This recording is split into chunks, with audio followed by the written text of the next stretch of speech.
مفت پیٹرول تقسیم کرنے والا بزرگ کون تھا اور لوگوں نے ٹنکیاں کیوں فل کروائیں؟ تفصیلات کے مطابق کراچی میں پیٹرول مہنگا ہونے پر شہریوں نے خود ایک دوسرے کی مدد کرنا شروع کر دی۔ ایک بزرگ شہری نے درجنوں لوگوں کی گاڑیوں میں مفت پیٹرول ڈلوا کر پورے شہر کو حیران کر دیا۔ گزشتہ روز ایک بزرگ اورنگی ٹاؤن نمبر 5 کے پیٹرول پمپ پر پہنچے۔ ان کے ہاتھ میں ایک پرچہ تھا جس پر 1 سے 90 تک نمبر درج تھے۔ بزرگ شہری نے پمپ انتظامیہ کو کہا کہ سب کو پیٹرول مفت دو اور کسی سے پیسے مت لینا۔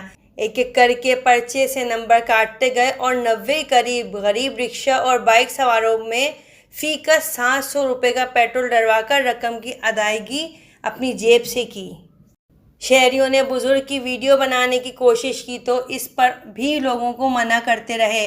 یہ گمنام شہری کون تھا، اس حوالے سے معلوم نہ ہو سکا، لیکن اس کے اس عمل نے پورے شہر میں دھوم مچا دی ہے۔ واضح رہے کہ ملک میں پیٹرول کی قیمت 230 روپے سے بھی تجاوز کر چکی ہے، جس کی وجہ سے شہریوں کو شدید مشکلات کا سامنا ہے۔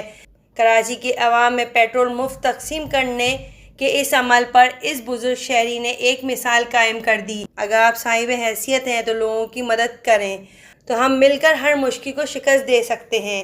ان بزرگ شہری نے یہ مثال قائم کر دی ہے۔